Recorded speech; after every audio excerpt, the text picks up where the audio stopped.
Welcome to Yes I Am podcast. We're back with you with a special edition. We are featuring the ASOSU presidential candidates. The first candidate that we'll be talking to today will be Dhru. But before we get there, before we have this interesting conversation, I would like to, as always, tell you all why we're doing what we're doing. Yes I Am founded in 2019 to build a generation of extraordinary leaders and discomfort seekers. We create a community for OSU students to find their why and step out of their comfort zone. At Yes I Am, we wake up every morning to seek discomfort. We wake up confident and inspired to work hard. We love what we do. And we know failing is part of the journey. So we fail and we learn. And we fail again and we just keep learning. We go to bed at night knowing that today was better than yesterday, and tomorrow will be a brand new day. There is nothing we can do or be because our why is stronger than any challenge. We are positive thinkers, we are givers, and we are absolutely grateful. Yes I Am is our lifestyle, and we are Yes I Am. Again, welcome to Yes I Am podcast, everyone. This is a special edition, and I'm very excited to do this one. So make sure to watch the whole thing, and it will probably help you a lot with deciding who would like to probably vote for in the ASOSU election. Make sure to watch the both podcasts if they're both different candidates, so you can understand the different points of views. So in this one, we have Dhru with us. How are you doing, man? I'm doing really good. Thank you, Arman, for having me. This is a really special opportunity, and I'm just so excited to be here. Yes, I Am is something that I followed, and I really love what you do here. The purpose and passion you all bring is truly incredible. So I just want to say thank you so much for the opportunity. Thank you, man. Thank you for your kind words. So as always, I want you to give an opportunity to introduce yourself, who you are, and why you're doing what you're doing. Yeah, so I am a first-generation college student in my third year, pursuing international business and political science pre-law. And as Arman said, I am running for ASOSU President. Now, I currently am the ASOSU Pro Tempore, which is the highest elected seat in the ASOSU Senate. But how did I get into ASOSU? I've always had a passion for helping and serving others. It's something that was rooted into me at a young age. And as I've grown through Oregon State, one of the first kind of sad things that I saw was my freshman year of college, my roommate was forced to drop the university. He couldn't pay for tuition. He had a hard time taking out student loans. And that's something that I didn't want any other student on this campus to face. And so I really dedicated myself to being there as a resource. I joined the College of Business first year student engagement team, where I was able to help students on a variety of different issues, whether it was helping them find resources for food and housing insecurity, or just helping them pick out the classes for the next term. I just wanted to be there for students and have them have a support system. And so that's why I ran for ASOSU in the first place. I saw the large disconnect between ASOSU and student groups and communities on campus. And I wanted to make sure that I was the liaison that could facilitate these resources and close the bridge, the disconnect between these groups. And that's what I want to do here as president. I have a lot of priorities, and all of them are student focused and progressive to help students on this campus. So I'm really excited.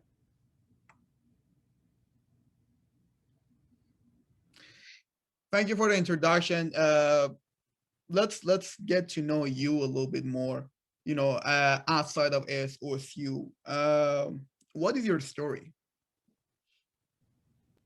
So I'm from a small little town in Southern Oregon, Klamath Falls, and my parents are both immigrants. So I'm a first generation American, first generation college student. And I like to say I grew up in the hospitality field. My parents operate a small hotel in Klamath Falls. And so at a very young age, I was in the lobby trying to connect with people, trying to help them and fulfill whatever needs that they needed.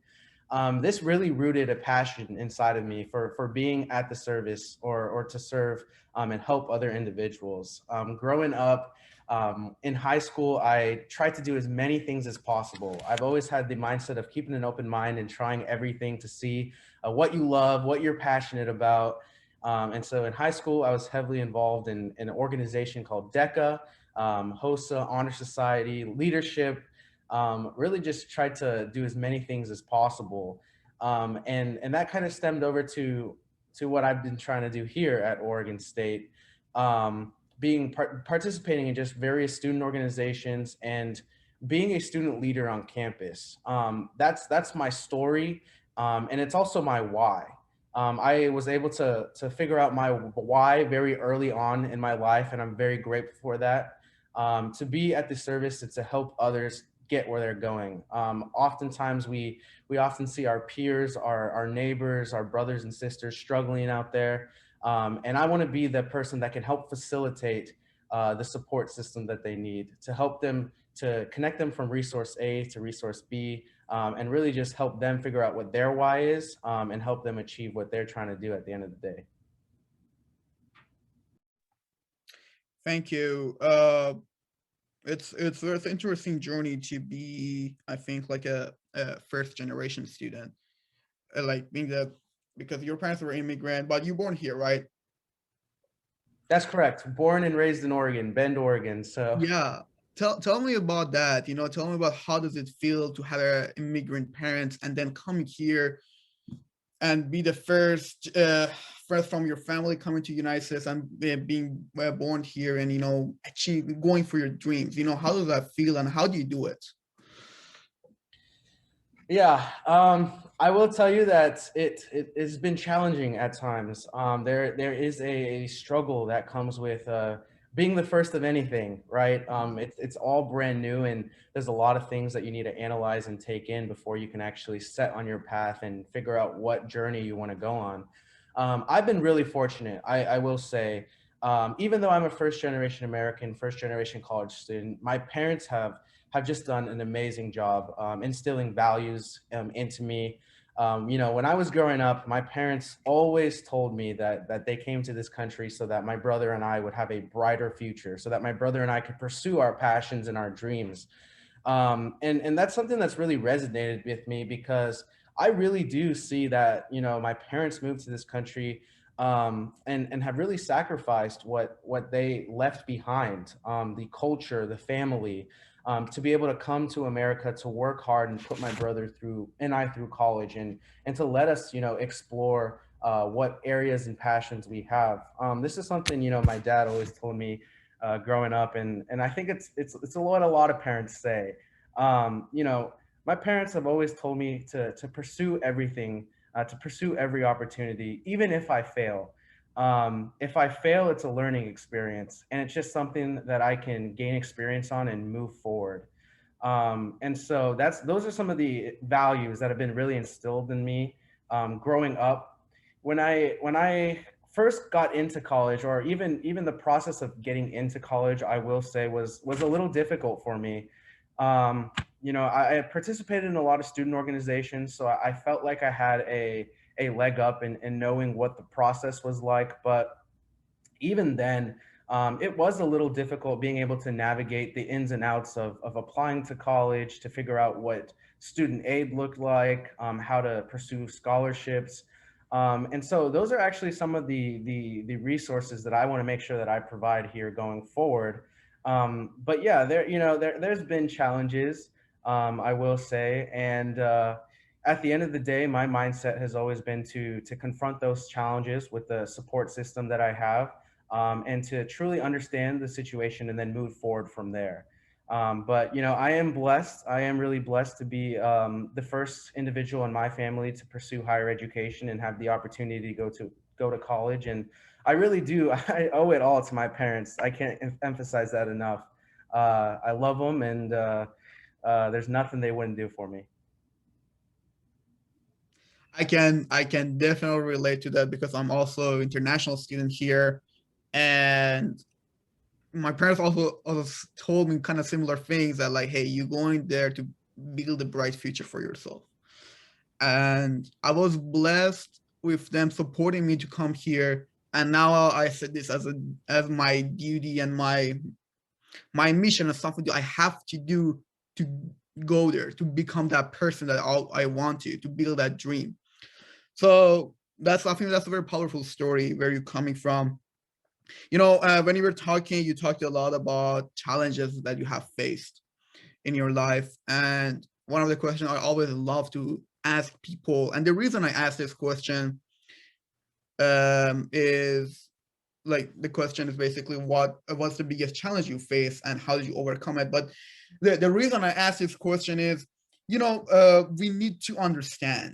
need to understand that everyone faces difficulties and challenges, and that those low moments in life, and we all need to understand that we always have two choices when we get there, and the two choices are very obvious: giving up and keep going, and taking the blessing and the lesson and just keep going. Knowing you about where you are right now and the ambitions that you are, I think it's very obvious that whenever you face a challenge, you never chose the give up option. You always try to figure it out and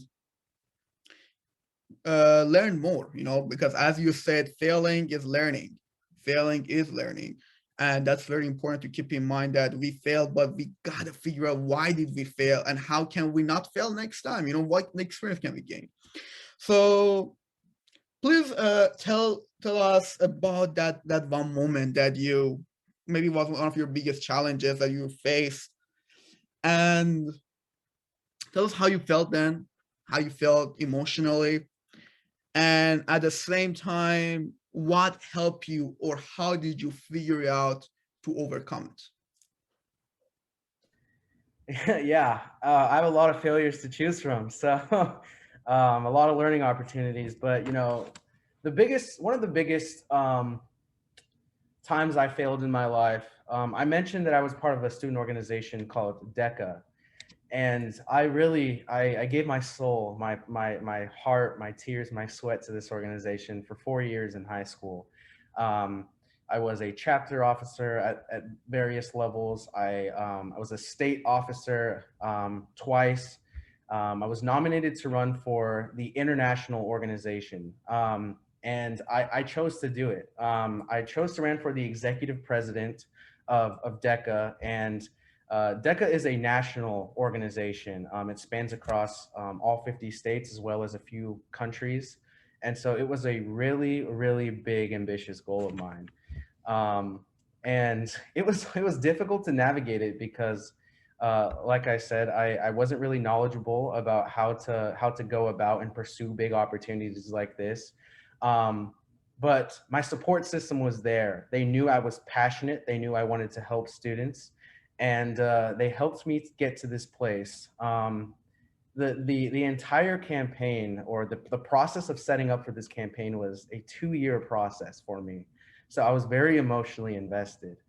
And the election was in Atlanta, Georgia, and it was at the biggest convention that DECA has, with thousands of students there.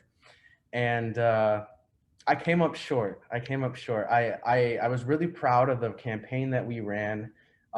It was, I have to say, the best one. And people were very engaged. And through this campaign, we were able to learn so many of the issues that students in this organization had, and we were able to put them in the light and say, this is what the executive team needs to work on.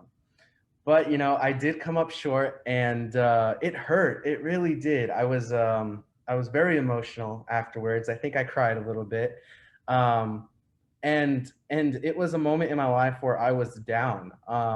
I thought to myself, wow, 4 years have just gone by, and where did it lead me?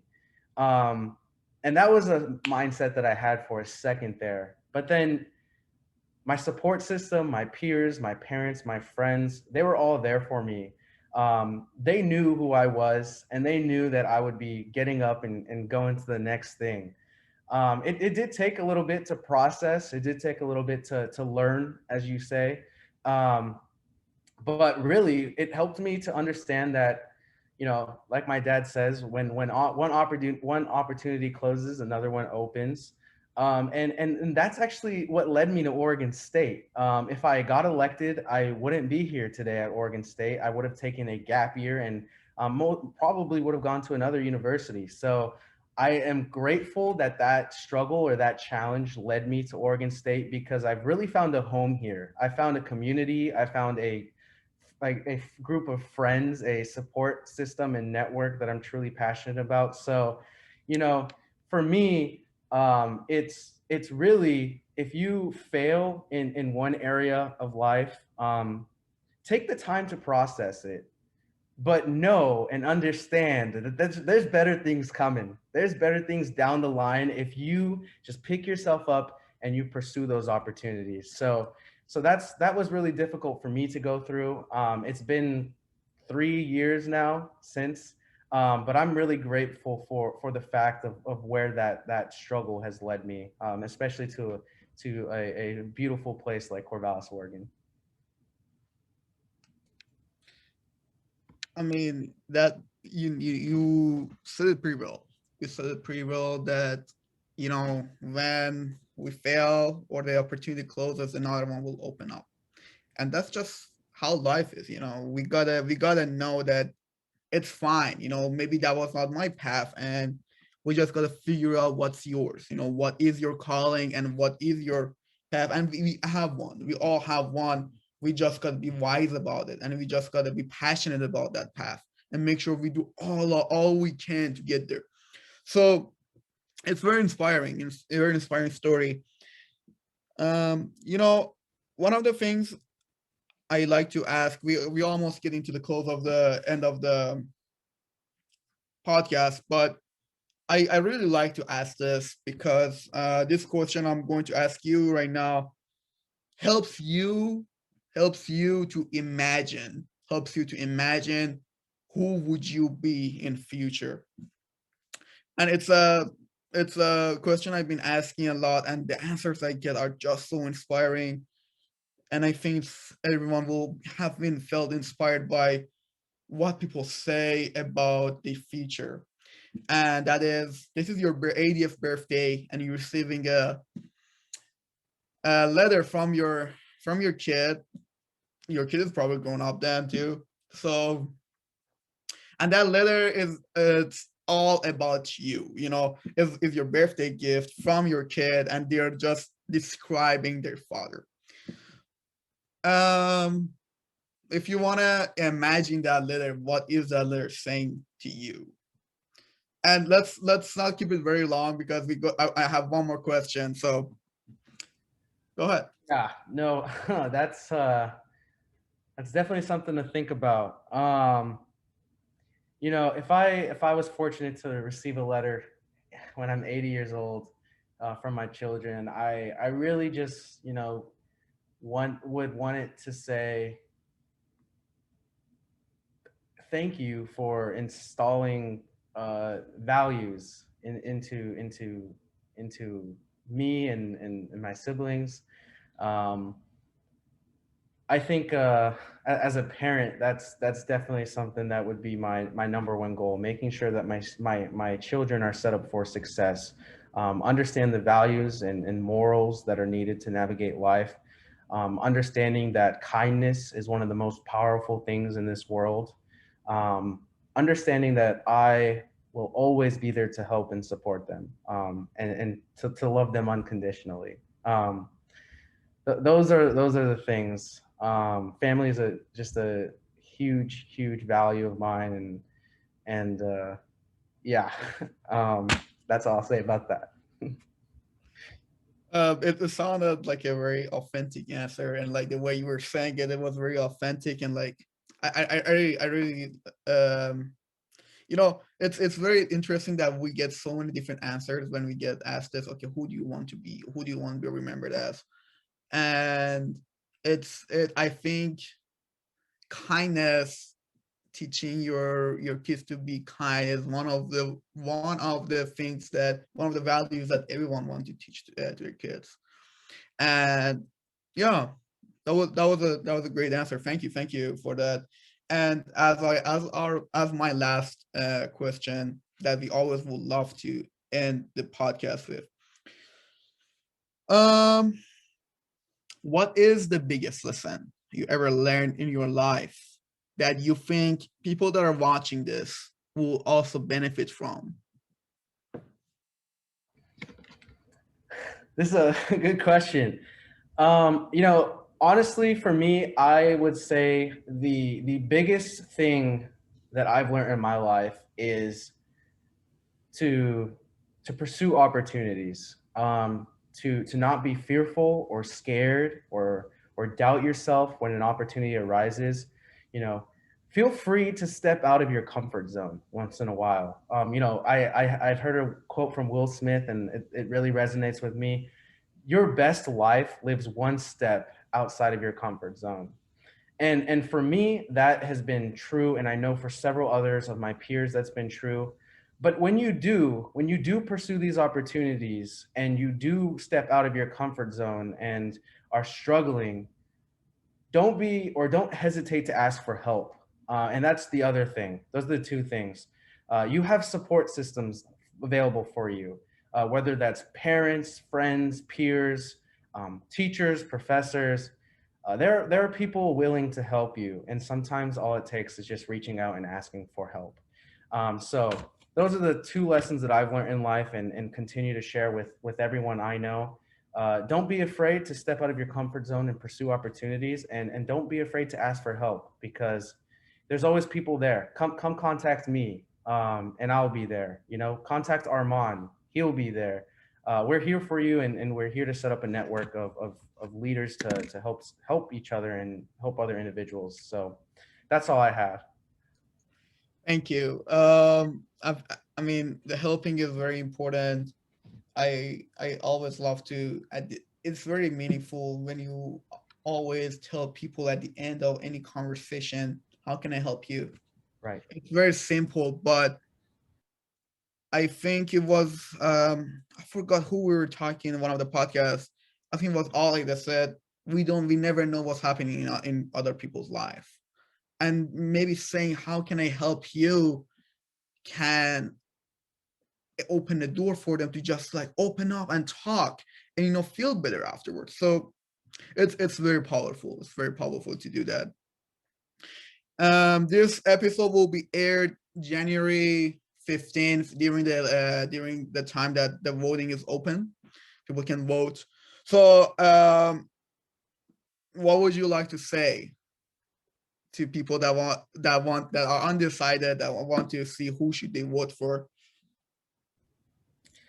I'll say that Dylan and I, running for ASOSU President and Vice President, have a collective 5 years of experience in ASOSU, more than anyone else on the ticket, and we're ready to fight for students on day one. We really encourage you to check out our progressive platform that focuses on students and student needs. We're here to build a community. We want to work with students, groups on campus, and we want to make sure that Oregon State is a place that you feel safe, valued, and loved. So, check out the ASOSU elections website, check out our website at beefsforchange.com, or also our social media, or even feel free to reach out to us, because we're always willing to sit down and have a conversation. But yeah, voting is really important, and we really do hope you participate in the ASOSU elections, and go Beavs. All righty. Yeah, go Beavs. That's one thing I want to say. Go Beavs. I'm proud to be a Beaver, and we all need to support this community because this is our community. And if we are the one that care about the community, we're gonna have a good community, because no one else will care about this community but us as people in this community. And yes, I am the colors of yes I am, because you can put any word in front of it and be that person. What is your choice of word that you want to put in front of yes I am? Yes I am what?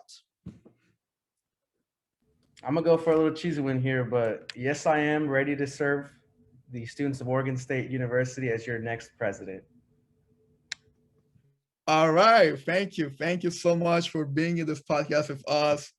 And I want to tell everyone to please watch the other both of the podcasts, and make sure to vote. Make sure to vote, because it's very important try, at least this way, try to make sure that your voice will be heard. And voting is something that will help you to reflect your voice and what you think and what you want to happen here at OSU. And because OSU is your community, so you want to make sure that people that are leading this community are the right people for you. Thank you everyone for watching this podcast. Again, make sure to watch the other episodes as well. And as always, yes, I am.